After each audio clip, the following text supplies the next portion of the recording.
Hello everyone, welcome to Eklavya Snatak and I am Sachin. आज मैं आप सभी को बीए प्रोग्राम सेमेस्टर 3 से जो आपका सब्जेक्ट है cultural transformations in early modern Europe 1 Hindi medium में, इसकी ये वन शॉट वीडियो है। इसका मतलब है आपको मैं आपके सिलेबस में से जितने भी इंपॉर्टेंट क्वेश्चन बनते हैं जो आपके एग्जाम में आने के बहुत ज़्यादा हाई चांसेस हैं वो करवाने जा रहा हूं। अगर आपने अभी तक कुछ भी नहीं पढ़ा तो आप केवल इनको करके जा सकते हो। आपका 100% बहुत अच्छा स्कोर आने के चांसेस है अगर आप इन टॉपिक्स को कर लेते हो। तो चलिए वीडियो को आगे बढ़ाया जाए। अगर आपकी कोई क्वेरी होती है तो आप इंस्टा पे मैसेज करके पूछ सकते हैं। यूजर नेम आप सभी के सामने दिया हुआ है। और अगर आपको हमारे फ्री पीडीएफ नोट्स को डाउनलोड करना है तो आप टेलीग्राम को ओपन करें और टेलीग्राम पे आपको सर्च मारना है एकलव्य स्नातक 1। ठीक है, यहाँ पे हम आपको टाइम टू टाइम जितने भी जो नोट्स होंगे वो प्रोवाइड करते रहेंगे।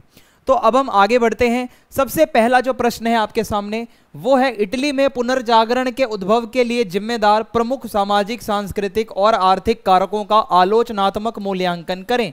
तो ये प्रश्न बहुत ज्यादा चांसेस हैं कि आपसे पूछा जा सकता है कि इटली के अंदर जो पुनर्जागरण था उसका उद्भव कैसे हुआ, क्या क्या कारक थे उसके पीछे के। तो चलिए वन बाय वन हम इसको समझते हैं कि आखिर इसमें है क्या। तो बात हो रही है भाई इटली की, यूरोप का एक देश इटली, जहां पे पुनर्जागरण आया। आपने 11th क्लास में कभी पुनर्जागरण के बारे में पढ़ा होगा, नहीं पढ़ा तो मैं आपको समझाऊंगा कि मीनिंग क्या है, पुनर्जागरण का मतलब क्या होता है, पहले हम वो समझेंगे। तो सबसे पहले देखिए, इटली की बात हो रही है तो इसके पीछे रीजंस हैं कि इटली ही क्यों, और जगहों पर ये सब क्यों नहीं हुआ। तो आइए समझते हैं। देखिए, सबसे पहले पुनर्जागरण का मीनिंग होता है पुनर्जन्म। पुनर्जन्म किस चीज का, आप ये कह सकते हो कि इटली जो है उसका पुनर्जन्म हुआ एक तरीके से, वो एक नई तरीके से उभरा।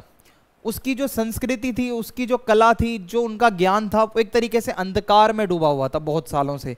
तो एक ऐसा समय आया 14वीं शताब्दी से 17वीं शताब्दी के बीच का, 14 से लेके 17 सेंचुरी, इसके बीच में इटली का बहुत ज्यादा पुनरुत्थान, पुनर्जन्म आप कह सकते हो, पुनर्जागरण हुआ।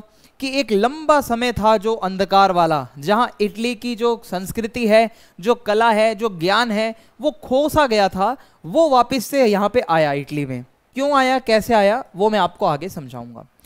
तो मेनली क्या है, ये जो पुनर्जागरण हुआ इसमें होता क्या था कि इस आंदोलन ने मध्य युग से, जहाँ ज्ञान और संस्कृति पर बड़े पैमाने पर चर्च का नियंत्रण था, जिज्ञासा, रचनात्मकता और अन्वेषण के लिए एक नए युग की ओर संक्रमण को चिन्हित किया। इसका मतलब है कि 14वीं शताब्दी से पीछे जाओगे तो सारा जो भी आप ये मान सकते हो जो दबदबा था वो चर्च का होता था। जो चर्च कहता था उसी बात को सच मान लिया जाता था, कोई उस पर क्वेश्चन नहीं करता था, कोई प्रश्न चिन्ह नहीं लगाता था। तो अब क्या हुआ, जब पुनर्जागरण हुआ तो लोगों के अंदर जानने की इच्छा पैदा हुई, लोगों में क्रिएटिविटी का विकास हुआ और लोगों ने एक्सप्लोर करना चीजों को शुरू किया। उसके कारण, उसके साइंटिफिक रीजन, पहले चर्च जो बताता था ना, लोग उसी को सच मान लिया करते थे। तो ये चीज है। फिर क्या है, जो वहां के लोग थे, लोगों ने प्राचीन ग्रीस और रोम की उपलब्धियों को फिर से खोजना शुरू करा। जो प्राचीन यूनान था हमारा और जो रोम था, उसकी जो उपलब्धियां थी बहुत प्राचीन समय में, कि उन लोगों की कला कैसी थी, उन लोगों का ज्ञान कैसा था, लोगों ने दोबारा से प्राचीन चीजों को दोबारा आधुनिक समय में पढ़ना शुरू किया, समझना शुरू किया, जिससे कला, विज्ञान, साहित्य और दर्शन में नए विचारों को प्रेरणा मिली।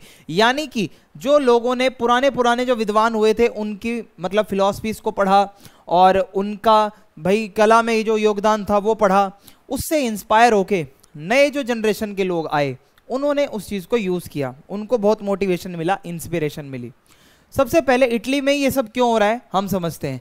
इटली की जो भौगोलिक स्थिति है वो इसका मेन रीजन आप मान सकते हो। कैसे, ज्योग्राफिकल लोकेशन। एक तो भूमध्य सागर के पास है इटली और एकदम सेंट्रल एरिया पड़ता है, जहां से यूरोप, एशिया और अफ्रीका के बीच एक रास्ता होके हुए जा सकते हो आप। मतलब इटली आपको पड़ेगा, आप एशिया जा रहे हो यूरोप से, आप एशिया से यूरोप आ रहे हो, इटली आपको पड़ेगा, भूमध्य सागर के पास है। और वेनिस और जेनेवा जैसे इटालवी बंदरगाह, बंदरगाह क्या होता है, जहाँ बड़े बड़े समुद्री जहाज आके खड़े होते हैं, तो इटली के अंदर एक तो वेनिस और जेनेवा, ये इतने फेमस बंदरगाह थे जहाँ पे व्यापार के लिए बहुत सारे लोग आते जाते थे। अब हुआ क्या इसकी वजह से, देखो, फर्स्ट ऑफ ऑल मैं आपको इटली की लोकेशन बताता हूं वर्ल्ड मैप पे। ये आपका वर्ल्ड मैप आपको नजर आ रहा है, ये हमारा भूमध्य सागर का एरिया है और इसके बीच में है, सेंट्रल एरिया में इटली है। अब फॉर एग्जाम्पल यहाँ के बंदे को जाना है अफ्रीका या एशिया, तो वो इसी रास्ते से होते हुए जा सकता है, ठीक है। पहले पुराने जमाने में लोग पूरा नीचे से चक्कर लगा के जाते थे, लेकिन अब क्या है, स्वेज नहर की वजह से यहाँ से आया जा सकता है। ये आपने कभी 12th में पढ़ा हो, तो अब रास्ता थोड़ा शॉर्टकट हो गया है। तो इटली की लोकेशन आपको समझाना मेरा उद्देश्य था, वो आपको समझ आ गई होगी। अब यहाँ से बहुत सारे लोग आते हैं, व्यापार करते हैं, क्योंकि सेंट्रल एरिया पड़ रहा है भाई बीच का। आगे समझते हैं। तो व्यापार से जो भी पैसा होता था उससे शहर बहुत अमीर हो गए इटली के, जिससे कि एक समृद्ध व्यापारी वर्ग का निर्माण हुआ। इटली में कुछ लोग बहुत अमीर बन गए और वो लोग व्यापारी थे। तो ये व्यापारी और जो बैंकर लोग होते थे, जो साहूकार लोग होते थे, ये लोग जो हैं अब अपने इटली के अंदर के जितने भी कलाकार हैं, जितने वास्तुकार हैं, जितने आर्किटेक्ट हैं, विद्वान हैं, उन लोगों को अब ये लोग सपोर्ट करने लगे। होता क्या है, अक्सर कलाकार तो बहुत होते हैं बट उनको सपोर्ट नहीं मिल पाती पैसे की।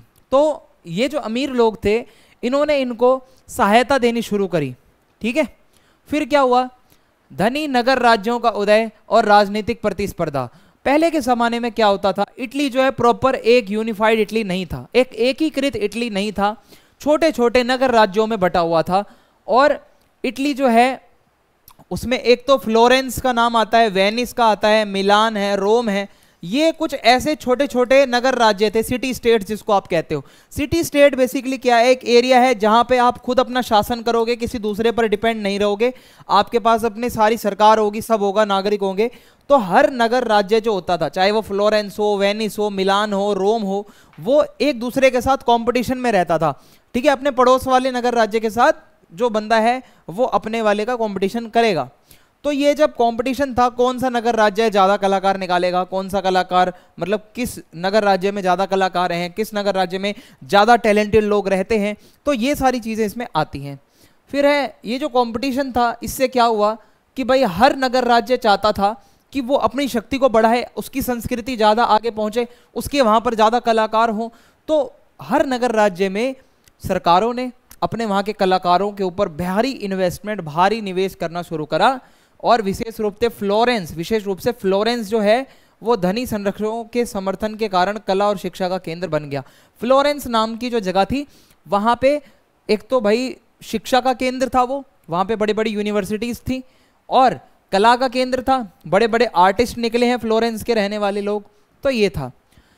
अब लोगों में क्या हुआ, जैसे जैसे पुनर्जागरण आया तो लोगों ने प्राचीन ज्ञान को दोबारा पढ़ना शुरू किया, जो बहुत पुरानी पुरानी बातें थी।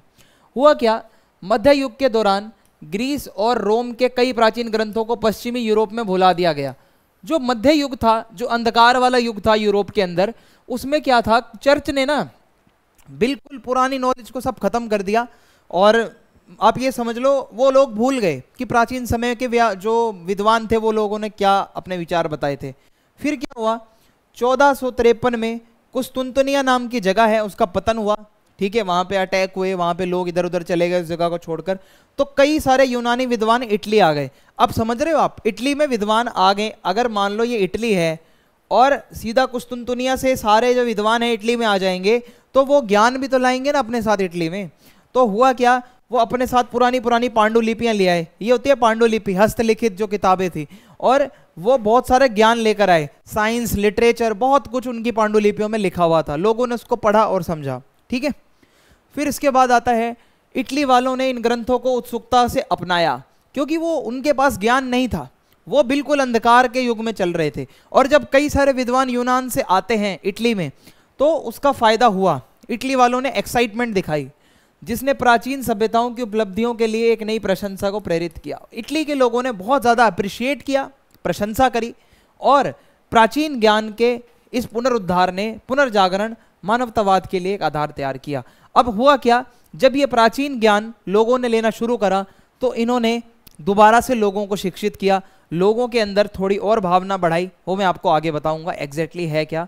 और लोगों के अंदर इतिहास की नॉलेज बढ़ी, लिटरेचर की नॉलेज बढ़ी, नैतिकता जैसे टॉपिक्स लोगों को पढ़ाए गए। मतलब प्राचीन ग्रंथों को देखते हुए, आप कह सकते हो प्राचीन ग्रंथों को देखते हुए लोगों ने आज के ज़माने का जो ज्ञान है उसके साथ उसको जोड़ा, ठीक है। आगे बढ़ते हैं। फिर है मानवतावाद। मानवतावाद बहुत ज्यादा एक फेमस टॉपिक है, जब भी हम पुनर्जागरण को पढ़ते हैं तो मानवतावाद जरूर पढ़ते हैं। तो मानवतावाद क्या है, एक बौद्धिक आंदोलन था, कुछ लोगों ने मिलकर इसको चलाया कि हमें जो है केवल और केवल धार्मिक शिक्षा के ऊपर नहीं डिपेंड रहना चाहिए, आप थोड़ा प्रैक्टिकल हो जाओ, थोड़ा साइंटिफिक बनो, थोड़ा सा रिलीजन धर्म से आगे जाके सोचो। तो ऐसा इसमें मानवतावाद में बताया जाता है कि केवल और केवल धार्मिक मामलों पर ध्यान मत दो, आप मनुष्य हो, आप केपेबल हो कुछ भी करने के, आपके अंदर पूरा सामर्थ्य है, आप चाहो तो कुछ भी उपलब्धियां हासिल कर सकते हो, आपकी कुछ क्षमता है, ठीक है। तो आप जो है इन चीजों पे ध्यान दो ना, हमेशा चर्च ईसाई धर्म यही क्यों करते रहते हो, बाइबल से आगे बढ़ो, जो और भी आपका ज्ञान है उसको बढ़ाओ। तो ये मानवतावादियों का मानना था। मानवतावादी लोग जो होते थे वो मानविकी, जिसको आप ह्यूमैनिटीज कहते हो, ह्यूमैनिटीज के सब्जेक्ट्स को पढ़ाने वाले लोग कई सारे होते थे, मानवतावादी होते थे। जो ह्यूमैनिटीज के अंदर कविता पढ़ाई जाती थी, इतिहास पढ़ाया जाता था, दर्शन पढ़ाया जाता था, साहित्य पढ़ाया जाता था, ये स्कूलों के अंदर दोबारा से जोड़ा गया। ये सब पहले क्या था, जब अंधकार भरा युग चल रहा था तो ये सारी चीजें भुला दी थी लोगों ने, लोग केवल चर्च, पादरी, पोप तक सीमित रह गए थे, जो ज्ञान चर्च से मिलता था वही सर्वोपरि माना जाता था।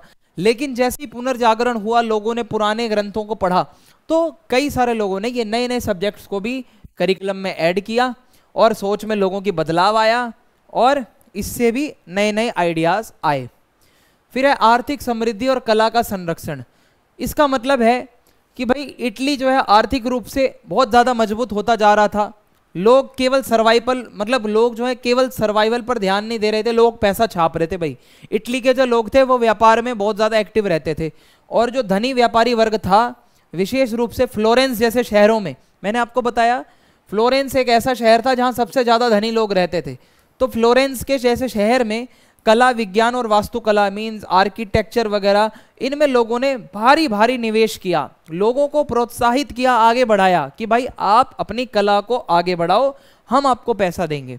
समझ आ रहा है आपको, इस तरीके से है। फिर उसके बाद आगे देखते हैं क्या है। फ्लोरेंस में मेडिसी जैसे धनी परिवार, एक परिवार था जिस परिवार का नाम था मेडिसी परिवार, ये लोग भी बहुत सपोर्ट करते थे गरीबों को, कलाकारों को। तो इन लोगों ने क्या करा, कलाकारों को, वास्तुकारों को, आर्किटेक्ट लोगों को, विद्वान लोगों को मतलब पैसा दिया, सपोर्ट किया पैसे से। वित्त पोषण करने का मतलब होता है फाइनेंशियल सपोर्ट। इस वित्तीय सहायता से, मतलब इस पैसों की मदद से उनके अंदर क्रिएटिविटी आई, जिससे चित्रकला का विकास हुआ इटली में। यानी कि लोगों ने, जब उनको पैसा मिलेगा तो उनका जो आर्ट है ना वो और ऊपर बढ़ेगा। तो कला, मूर्तिकला, वास्तुकला, चाहे स्कल्पचर हो, चाहे पेंटिंग हो, चाहे आर्किटेक्चर हो, तीनों चीजों में विकास हुआ इटली के अंदर, बिकॉज लोगों ने वहां पे सपोर्ट किया कलाकारों को। फिर क्या है, छपाई तकनीक का विकास हुआ, प्रिंटिंग जिसको कहते हैं, मुद्रण। हालांकि प्रिंटिंग प्रेस का आविष्कार जर्मनी में बाद में हुआ था, लेकिन यह जल्दी ही इटली में भी इसका प्रभाव देखने को मिलता है और बड़े पैमाने पर पुस्तकें छापी गई इटली के अंदर। पहले क्या होता था, जो चर्च था उसने प्राचीन ग्रंथों को आम जनता से दूर रखा हुआ था। चर्च कहता था जो हम बताएंगे वही आपके लिए सर्वोपरि है। अब क्या है, प्रिंटिंग की मशीन आने से जो पुराने ग्रंथ हैं उनमें नए विचार जोड़कर उसको प्रिंट करके आप पूरी दुनिया में बेच सकते हो, फैला सकते हो, ज्ञान का प्रसार होगा। तो प्रिंटिंग तकनीक आने से पुनर्जागरण के जो विचार थे वो आम लोगों तक भी पहुंचने लगे और लोग जागरूक हुए, लोगों की आंख से पट्टी हटी। तो ये मेरे बैकग्राउंड में जो आपको नजर आ रहे हैं, इनका नाम है जोहानिस गुटेनबर्ग। गुटेनबर्ग को ही श्रेय दिया जाता है प्रिंटिंग प्रेस का, ठीक है, जर्मनी के थे। आगे बढ़ते हैं। फिर है पुस्तकों और साहित्य तक आसान पहुंच के साथ ही शिक्षा का प्रसार हुआ।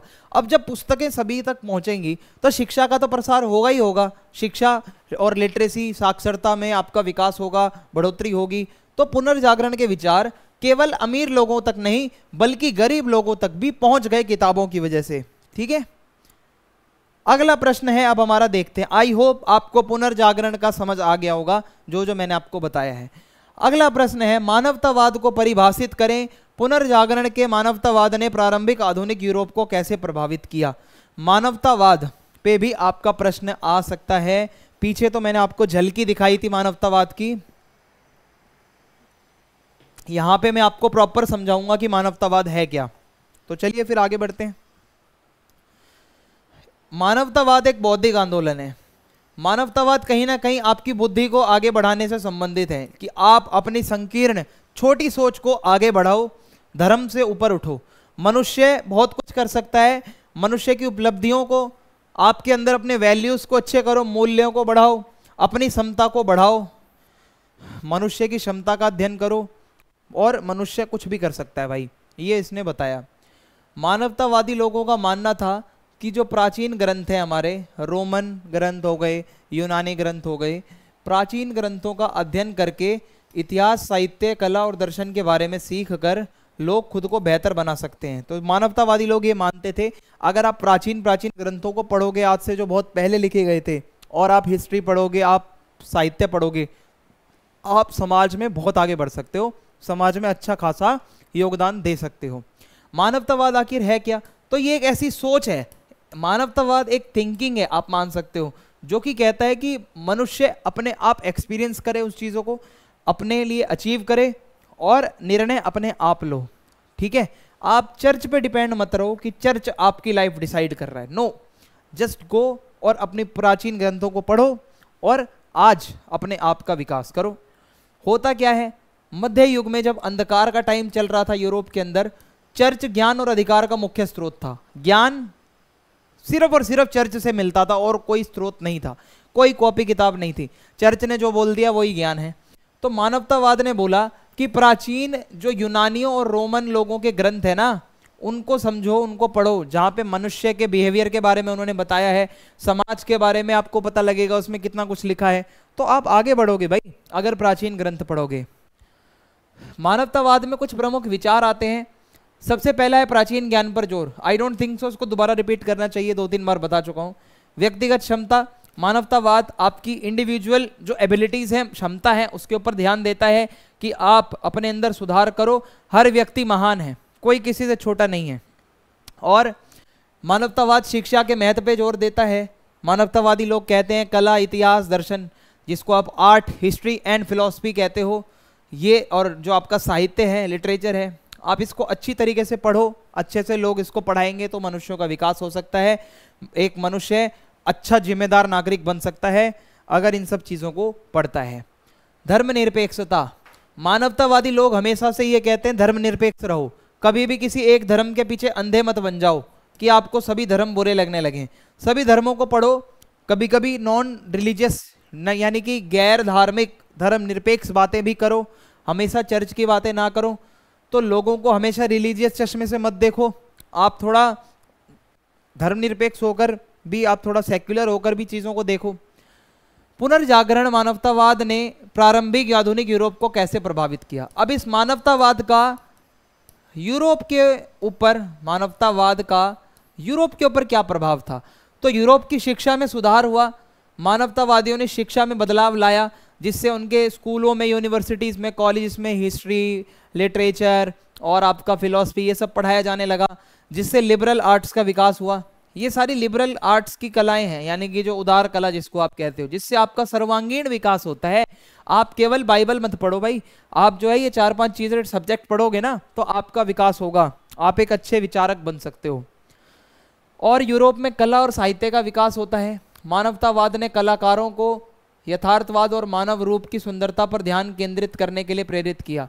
मानवतावाद ने बताया कि कलाकारों, इंसानों को समझो, ऐसे चित्र बनाओ जो हूबहू इंसानों जैसे रियलिस्टिक लगें, यथार्थ लगें, ठीक है, और सुंदर चित्र बनाओ। तो ऐसा ही पुनर्जागरण में हुआ भी, जैसे लियोनार्डो दा विंची और माइकल एंजेलो, इन्होंने ऐसी ऐसी भाई आप कह सकते हो कलाकृतियाँ बनाई हैं जो आप देखोगे आपको लगेगा एकदम रियल, चाहे मूर्ति हो चाहे आप पेंटिंग समझ लो, बहुत सुंदर। साहित्य की बात करें तो दंते, पेट्रार्क और शेक्सपियर, इन्होंने लिटरेचर में बहुत ज़्यादा योगदान दिया है, जिसमें से आपने शेक्सपियर का नाम तो सुना ही होगा। दंते और पेट्रार्क क्लास 11th में पढ़ाया गया है आपको हिस्ट्री में, अगर आपको नाम याद रहो, दंते अलिघिरी। और उन्होंने लैटिन भाषा के बजाय स्थानीय भाषाओं में अपना साहित्य लिखा, जिससे ज़्यादा लोग अच्छे से समझ पाते हैं। पहले क्या है, लैटिन में ज़्यादातर चीज़ें अवेलेबल थी, तो इन लोगों ने अपने स्थानीय लेवल पे जो लोकल लैंग्वेज चलती है उसके ऊपर जब लिखना शुरू किया तो ज़्यादा से ज़्यादा लोग उसको समझ पाए, लोगों का ज्ञान बढ़ा। फिर है राजनीतिक विचार और सरकार। मानवतावाद की वजह से क्या हुआ कि भाई लोगों को बताया कि भाई कई कई मानवतावादी ऐसे हुए जो कहते थे भाई लोगों को अधिकार दो, मनुष्यों को अधिकार दो, मनुष्यों का विकास करो। जैसे मैकियावेली नाम से एक विचारक हैं, इन जैसे विचारकों ने सत्ता और नेतृत्व और मानव व्यवहार की जांच ऐसे तरीके से की जो कम आदर्शवादी थे और वास्तविक दुनिया की चुनौतियों पर अधिक केंद्रित थे। यानी कि मैकियावेली वगैरह भी यही कहते हैं कि जो यार असली प्रॉब्लम में इंसानों की वो समझो, रियलिटी क्या है उसको, उसके ऊपर ध्यान दो, सरकारों को उस पर फोकस करना चाहिए। ठीक है, तो ये हो जाएगा। और इससे लोकतांत्रिक विचार भी आगे के मतलब बने। जब ये विचारकों ने थोड़ा ऐसा जनता का भला हो, जनता का अच्छा हो, तो धीरे धीरे धीरे धीरे लोकतंत्र की भावना भी विकसित होने लगी।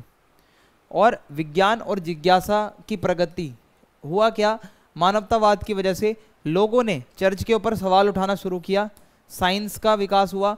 अब लोग क्या करते हैं कि भाई पहले एक्सप्लोर करते हैं, प्रैक्टिकल करते हैं, उसका डेमो करते हैं, फिर उसका प्रूफ मांगते हैं।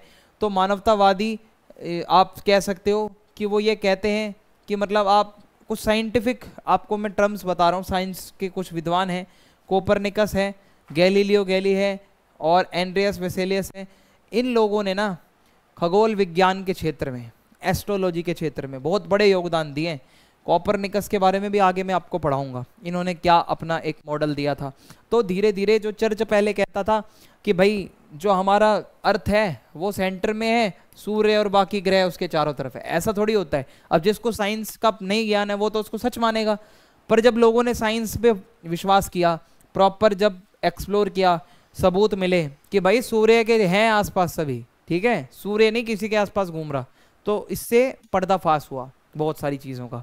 तो ये जो आप मेरे बैकग्राउंड में देख रहे हो, ये वही विद्वान हैं साइंस के जिन्होंने लोगों की आंख से पर्दा हटाया। आई होप आपको समझ में आ रहा होगा। आगे बढ़ते हैं।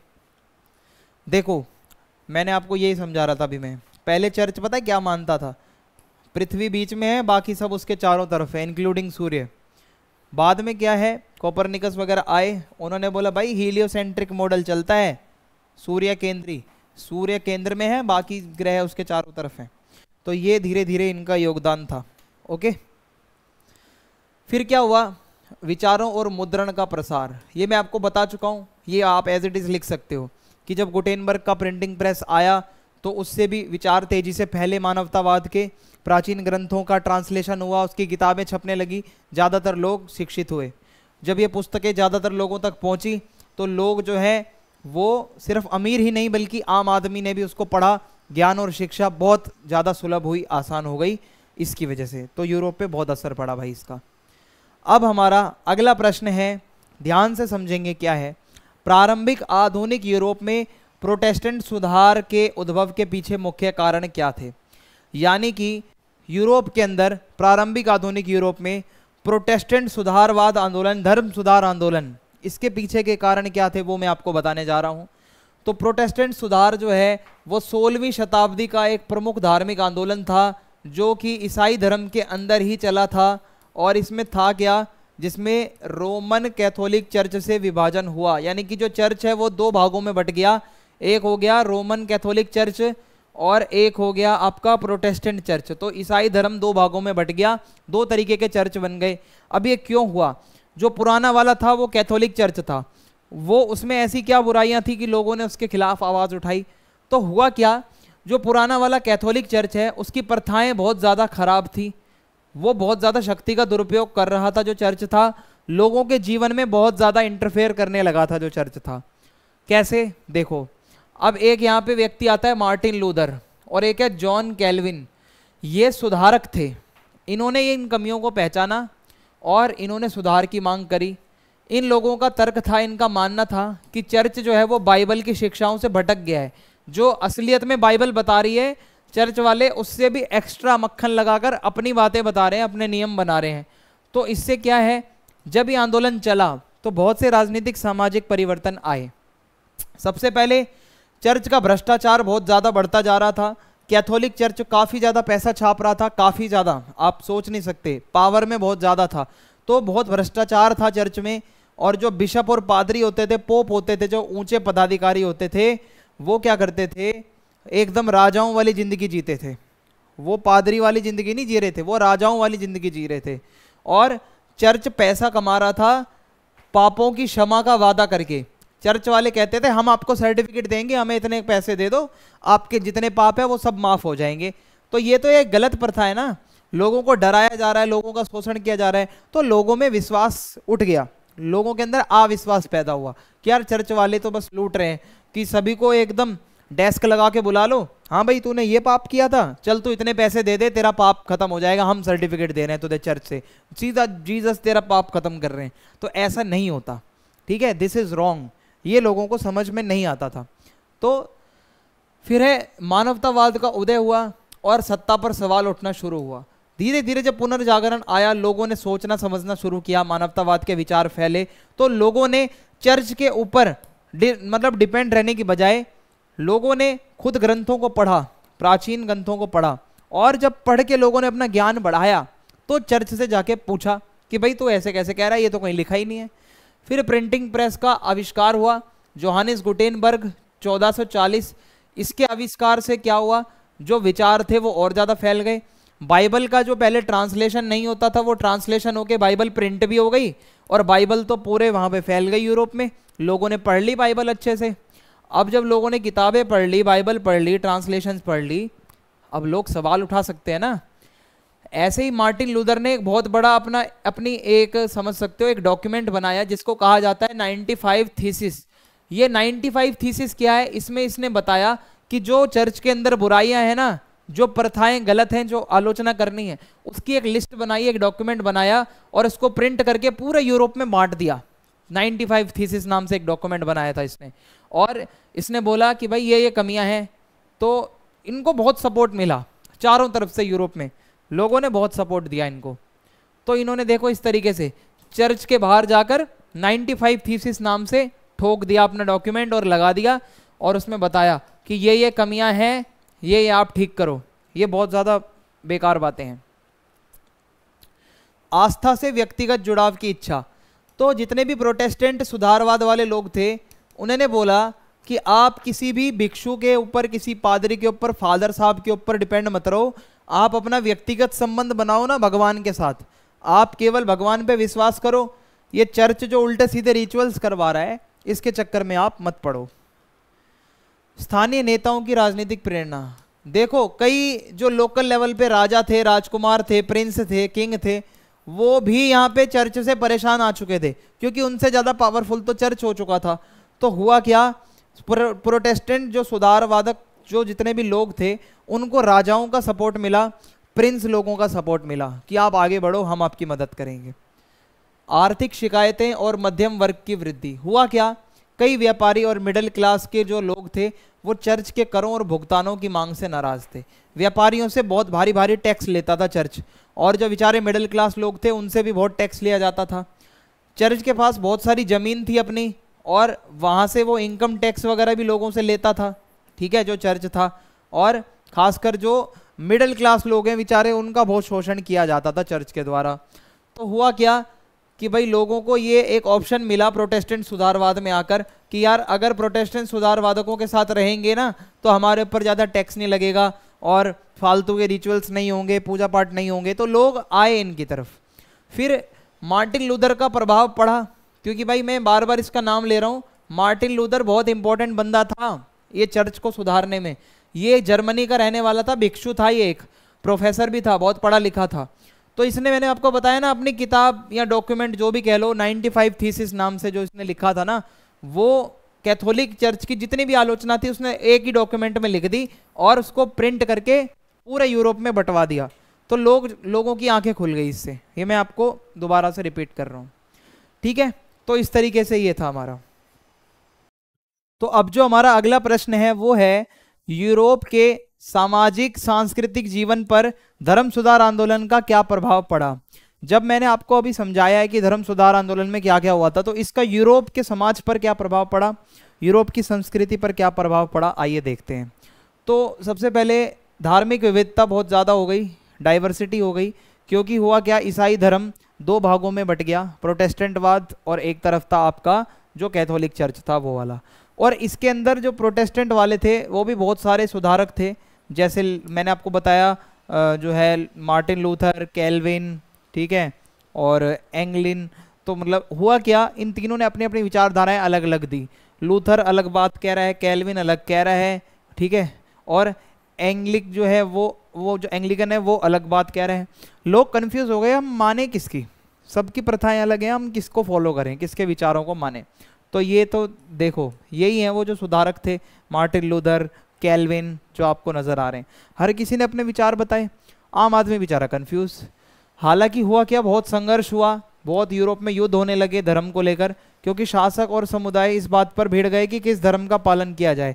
लोग जो हैं, राजा कह रहा है इस धर्म को मानो, लोग कह रहे हैं उसको मानो, कोई कह रहा है भाई कैथोलिक वालों को मानो, कोई कह रहा है प्रोटेस्टेंट वालों को मानो, सारे के सारे कंफ्यूज हो गए, ठीक है।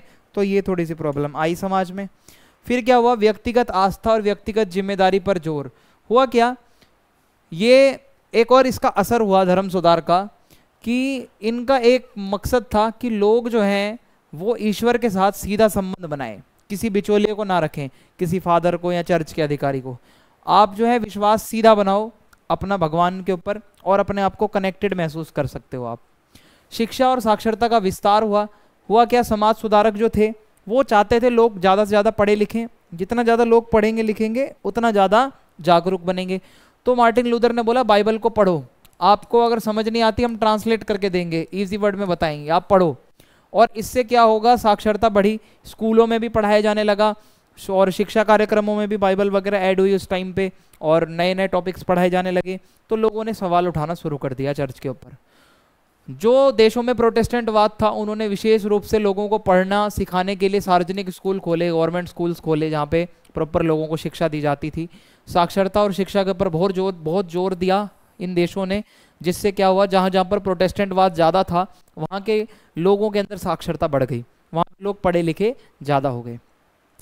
पारिवारिक और सामाजिक मूल्यों पर भी प्रभाव पड़ा भाई इसका सुधारवाद का। कैसे, पहले क्या होता था, सुधार आंदोलन ने मठवासी जीवन से ध्यान हटाकर पारिवारिक जीवन पर ध्यान केंद्रित किया। पहले के लोग, चर्च वाले कहते थे शादी ब्याह मत करो, परिवार से दूर रहो, मठों में रहो, मोनेस्ट्रीज में रहो, लेकिन उन्होंने बोला भाई अपने परिवार पे भी ध्यान दो, प्रोटेस्टेंट वाले लोगों ने बोला।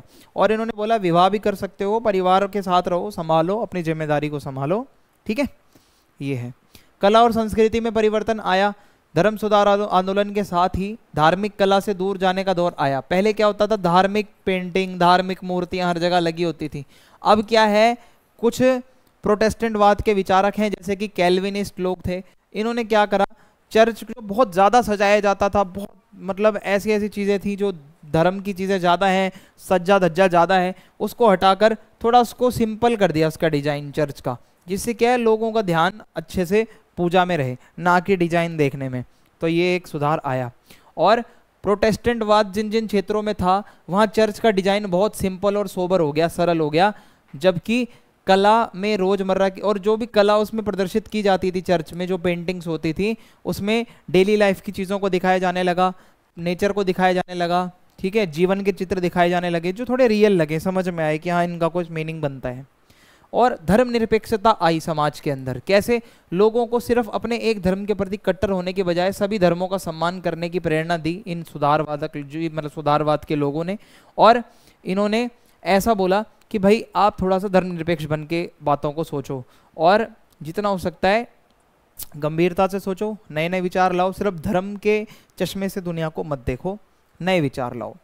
राजनीतिक सत्ता में परिवर्तन हुआ, लोगों में राष्ट्रवाद आया। कैसे, ये जब धर्म सुधार हुआ तो इससे कैथोलिक चर्च की शक्ति कमज़ोर हो गई। पहले कैथोलिक चर्च के पास बहुत पावर थी, अब इनकी पावर कमज़ोर हो गई, जिससे यूरोप के शासकों को अपने क्षेत्र में धार्मिक और राजनीतिक मामलों पर अधिक नियंत्रण हासिल करने का मौका मिल गया। पहले ये नियंत्रण किसके पास था, चर्च के पास था, अब ये नियंत्रण राजाओं के पास आ गया। तो ये एक बदलाव हुआ राजसत्ता में।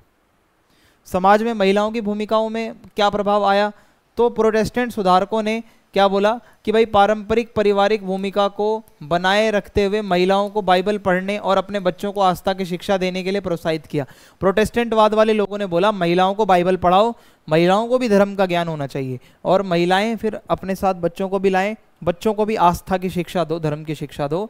और जब साक्षरता पर ये जोर दिया गया तो महिलाओं के लिए भी शिक्षा को मतलब खोल दिया गया, महिलाओं को शिक्षा की अपॉर्चुनिटी मिली और महिलाएं साक्षर बनी। अगला प्रश्न है, प्रारंभिक आधुनिक यूरोप के सामाजिक सांस्कृतिक जीवन को आकार देने में पुनर्जागरण का प्रभाव क्या था? पुनर्जागरण का क्या प्रभाव पड़ा? पहले मैंने आपको बताया था पुनर्जागरण के कारण क्या थे, इटली में क्यों हुआ। अब जब ये सब हो गया तो इसका प्रभाव क्या पड़ा भाई पूरे यूरोप के ऊपर? तो देखो, पुनर्जागरण के टाइम पे हमने समझा पुरानी चीज़ों को दोबारा से पढ़ा गया, फिर नए विचार बनाए गए, लोगों ने साइंस में बहुत ज़्यादा डिस्कवरीज करी, लोग जो है किताबें पढ़ने लगे, साक्षर हो गए। हुआ क्या? प्रभाव ये हुआ, एक मानवतावाद का विकास हुआ, मानवतावादी सोच दृष्टिकोण आया। लोग जहाँ पर चर्च की बातें मानते थे, अब लोगों को बोला गया आप अपने अंदर झांको, आपके अंदर बहुत क्षमता है, आप अपनी उपलब्धियों पे ध्यान दो। और इससे क्या हुआ, लोगों को अपनी प्रतिभा का पता लगने लगा और धर्म से हटकर लोग आगे बढ़े, अपने बारे में सोचने लगे। कला और वास्तुकला में प्रगति हुई। कैसे? पुनर्जागरण की कला ने रचनात्मकता के लिए यथार्थवादी और मानव केंद्रित दृष्टिकोण लाया, जिसमें गहराई पैदा करना और चित्रों को अधिक 3D बनाने के लिए परिप्रेक्ष्य जैसी तकनीकों का उपयोग किया। हुआ क्या? कला के अंदर सबसे बड़ा बदलाव आया। अब ऐसी पेंटिंग्स, ऐसी मूर्तियां बनने लगी जो 3D लगती थी, रियलिस्टिक लगती थी देखने में, हाँ यार असली में बंदे ऐसे दिखते हैं। और एक फेमस यहाँ पे आर्टिस्ट हैं लियोनार्डो दा विंची और माइकल एंजेलो, ये ऐसे कलाकार हैं जिन्होंने ऐसी कृतियां बनाई जो बिल्कुल रियल, मनुष्य ऐसा लग रहा है मान लो असली है, बिल्कुल अभी बाहर आ जाएगा। तो ऐसा कलाकार जब आए वहाँ पे तो भाई इससे भी क्या होता है, सुंदरता आई आर्ट के क्षेत्र में, और शिक्षा का विकास हुआ, साक्षरता का विकास हुआ। ठीक है, पुनर्जागरण की वजह से ही लोग शिक्षित हुए, लोगों ने पुराने ग्रंथों को पढ़ा, स्कूल कॉलेजेस के अंदर साहित्य, इतिहास, लिटरेचर और ये दर्शन ये सब पढ़ाया जाने लगा। तो लोगों ने धर्म से हटकर इन टॉपिक्स को भी पढ़ना शुरू किया अपने स्कूलों में जाकर। ओके, फिर उसके बाद है 1440 के आसपास प्रिंटिंग प्रेस के आविष्कार से भी भाई ज्ञान और फैल गया, जिससे अधिक से अधिक लोगों को पढ़ने सीखने का मौका मिला।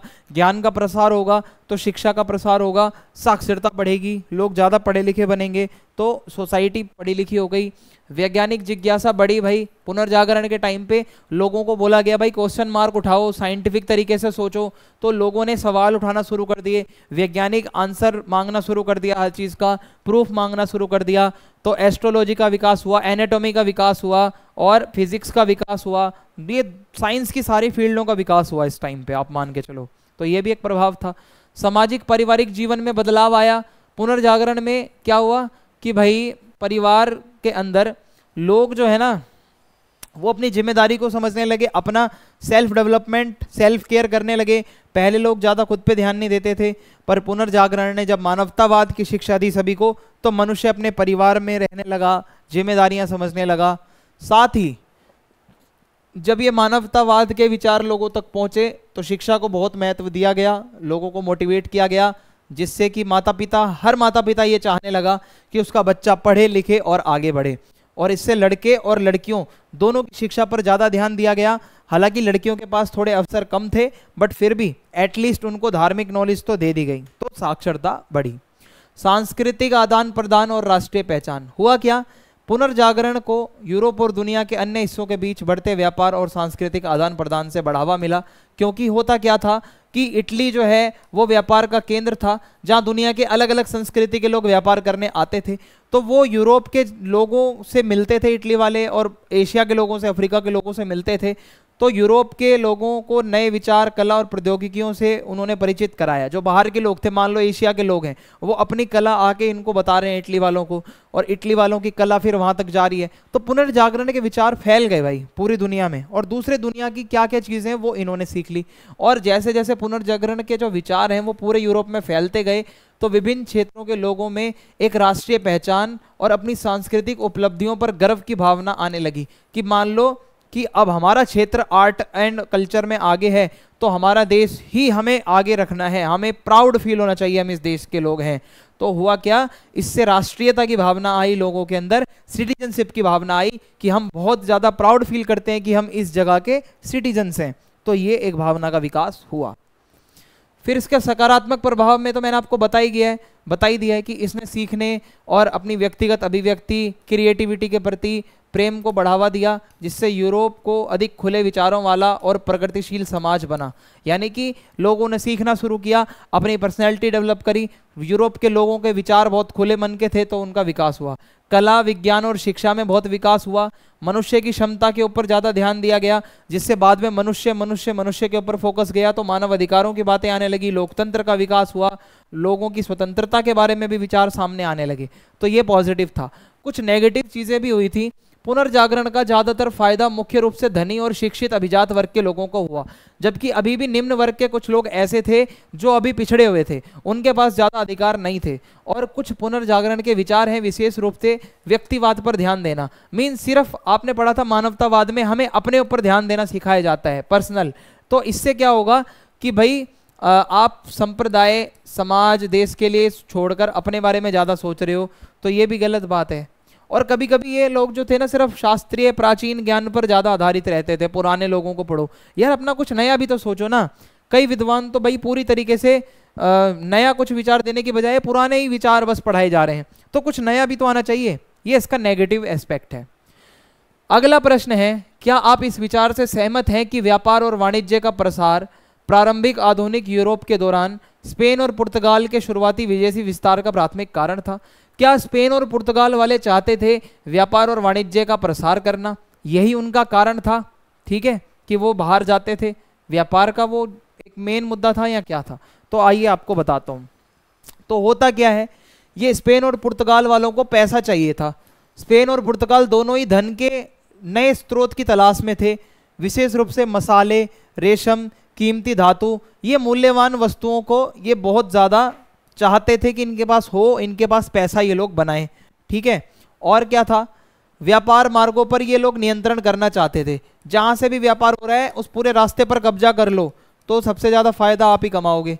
तो यूरोपीय देश जो हैं वो मुस्लिम साम्राज्यों द्वारा नियंत्रित व्यापार मार्गों पर बहुत अधिक निर्भर थे, क्योंकि ज़्यादातर व्यापार के मार्ग जो थे वो मुस्लिमों ने कंट्रोल कर रखे थे, इनको उसी रास्ते से होके जाना पड़ता था। तो स्पेन और पुर्तगाल ये चाहते थे कि इतना हाई टैक्स इनको भरना पड़ता है उस रास्ते से जाने के लिए, क्यों ना ये अपने खुद के मार्ग बनाएं, ठीक है, बिचौलियों से इनको बचना पड़े, कुछ पैसा बचेगा टैक्स का। नए बाजारों तक ये पहुंचना चाहते थे। विदेशों में विस्तार करने से उन्हें यूरोपीय वस्तुओं के लिए नए खरीदार और कच्चे माल के नए स्रोत मिल गए। जब वो यूरोप का सामान बनाकर व्यापारी लोग दूसरे देशों में गए तो उनको नए कंज्यूमर्स मिले जो उनका कच्चा माल यूज़ कर रहे थे, ठीक है, नहीं सॉरी, उनका माल खरीद रहे थे। और जिस जगह पे वो गए फिर इनको दिखा, लालच आ गई, यार इस जगह पे कच्चा माल बहुत है, इनको गुलाम बनाओ अपना, इन पे अपना जोर जबरदस्ती करके इनके सारा कच्चा माल ले जाओ, तो इनसे इनको फायदा तो हुआ। ये इनका मन में ये विचार था। नेविगेशन टेक्निक्स का विकास हुआ। अब क्या है, लोकेशन ढूंढना इतना मुश्किल नहीं था, कंपास वगैरह आ गया, आप समुद्र में निकलो, आप सही जगह पे पहुंच जाओगे। तो लंबी लंबी समुद्री यात्राएं अब संभव हो गई, जिससे दूर दराज के देशों में जो है व्यापार मार्ग खोजे गए, और इससे क्या है, इनको फायदा हुआ, बहुत ज़्यादा फायदा हुआ दोनों को। फिर क्या है, आर्थिक लाभ तो इनको चाहिए ही था। खासकर इन स्पेन और पुर्तगाल वालों का ये भी मानना था कि अपना क्रिश्चियन धर्म जो है इसको ज़्यादा से ज़्यादा प्रचार करो, लोगों को धर्म में बदलवाओ, धर्मांतरण करवाना भी इनका एक विचार था। हालांकि ज़्यादातर तो ये आर्थिक फायदे के लिए ही जाते थे, बट कहीं ना कहीं धार्मिक भी था इनका, कि अगर मान लो हमने सही लपेट दिया सबको तो इनको सबको ईसाई बना दो, ये इनके मन में था। और कहीं ना कहीं कंपटीशन चलता था, स्पेन और पुर्तगाल एक दूसरे के साथ जो है कंपटीशन में थे, इसलिए व्यापार के लिए नई भूमि खोजना दुनिया में प्रभाव और शक्ति हासिल करने का एक तरीका माना जाता था। जो भी नई जगह पे जाओगे, अगर आप वहाँ पे सही आपका व्यापार चल रहा है तो आपकी शक्ति बढ़ेगी ना, सामने वाला जलेगा आपसे। तो ये कंपटीशन की भावना दोनों के बीच में रहती थी। फिर है मसालों पर एकाधिकार। मसाले ऐसी चीज़ें जो बहुत ज़्यादा महंगे बिकते थे और जिनकी डिमांड बहुत ज़्यादा थी। हुआ क्या, काली मिर्च, लौंग, दालचीनी, ये मसाले जो है ना ये बहुत ज़्यादा वैल्यू, मतलब बहुत प्रीशियस थे, बहुत मूल्यवान थे, और उनके व्यापार पर नियंत्रण का मतलब था अपार लाभ। आप सोच नहीं सकते इतना फायदा मिलेगा अगर आपने मसालों पर कंट्रोल कर लिया। होता क्या है, फिर स्पेन और पुर्तगाल ने इस व्यापार पर हावी होने के लिए एशिया में मसाला उत्पादक क्षेत्रों तक सीधी पहुंच की मांग करी। जैसे इंडिया है अपना, है ना, तो ये पुर्तगाली, डच यही तो आए थे पहले इंडिया में, इन्होंने मसाले वसाले ये सब देखे इंडिया में बहुत हैं एशिया के देशों में, तो चलो भाई निकालो और इनको बेचो जाके, कच्चा माल मिल गया। तो ये इनका विचार था। फिर इन्होंने देखा कि भाई जो लग्जरी आइटम्स हैं मसाले के अलावा उस पर भी फोकस करो, जैसे रेशम, चीनी, मिट्टी के बर्तन, ठीक है, चीनी मिट्टी के बर्तन, रत्न हो गए, ये सब लग्जरी की चीज़ों की भी डिमांड थी।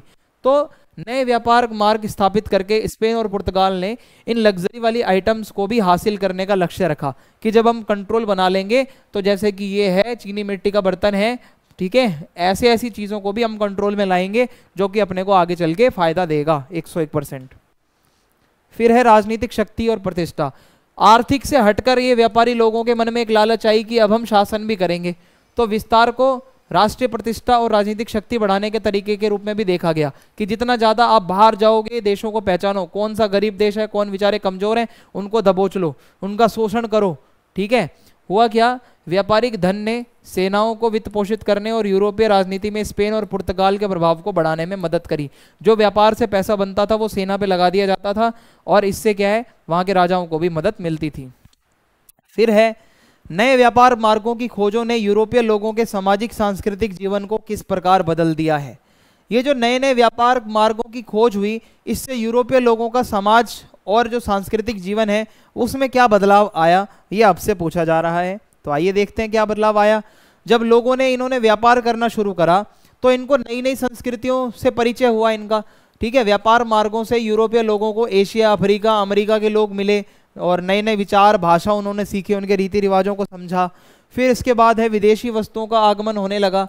ठीक है, जब इनका व्यापार बढ़ा तो यूरोपीय लोगों को क्या है कि विदेशी वस्तुएं जैसे मसाले, चाय, कॉफ़ी, चॉकलेट, रेशम और चीनी मिट्टी के बर्तन, ये सब इनको मिलने लगे। पहले ये सब यूरोप में नहीं होते थे, तो ये चीज़ें इनको मिलने लगी और ये वस्तुएं लग्जरी का प्रतीक बन गई, क्योंकि बहुत कम लोगों के पास थी और जिसके पास भी आई तो उसकी लाइफ चेंज हो गई, समाज में थोड़ी इसकी हैसियत बढ़ गई जिसके पास लग्जरी आइटम्स थी। आहार में परिवर्तन हो गया यूरोप वाले लोगों के, क्यों, क्योंकि अमेरिका से आलू, टमाटर और मक्का और चीनी जैसे नए खाने की चीज़ें आई, तो इनकी डाइट में भी चेंज आया, डाइटरी जो है चेंजेस आए, और समय के साथ इनके जो खाने पीने का एक पार्ट बन गया आलू, टमाटर, ये सब वहाँ का है, अमेरिका का। व्यापारी वर्ग का आर्थिक परिवर्तन और विकास। जो व्यापारी लोग थे उनका बहुत विकास हुआ। ठीक है, व्यापारी समृद्ध हो गए, शक्तिशाली हो गए, बहुत धनी हो गए, और इससे क्या है कि भाई आप कह सकते हो कि इनके पास बहुत पावर आ गई, ये सरकार को सीधा इन्फ्लुएंस कर रहे थे अपनी पावर से। जो सरकार में थे ना लोग, उनको ये सीधा सीधा कंट्रोल करने लगे थे, इतना पैसा व्यापारियों के पास आ गया था यूरोप के लोगों के। विचारों और ज्ञानों का प्रसार होने लगा। ज्ञान का प्रसार कैसे, कि भाई नई भूमियों के साथ संपर्क करोगे। जब आप मान लो यूरोप से निकल के अमेरिका जाओगे, नई ज़मीन है आपके लिए, तो आपको वहाँ की भूगोल अलग होगी, वहाँ का पर्यावरण अलग होगा, पेड़ पौधे अलग होंगे, आपको नई नई चीज़ों का ज्ञान मिलेगा, इन्फॉर्मेशन मिलेगी, आप उस चीज़ का अध्ययन करोगे जाके, तो फ़ायदा मिलता है बाद में। धार्मिक मिशनरी गतिविधियाँ भी इन्होंने करी। होता क्या था, कैथोलिक चर्च और अन्य धार्मिक समूहों ने विस्तार को ईसाई धर्म के प्रसार के अवसर के रूप में देखा।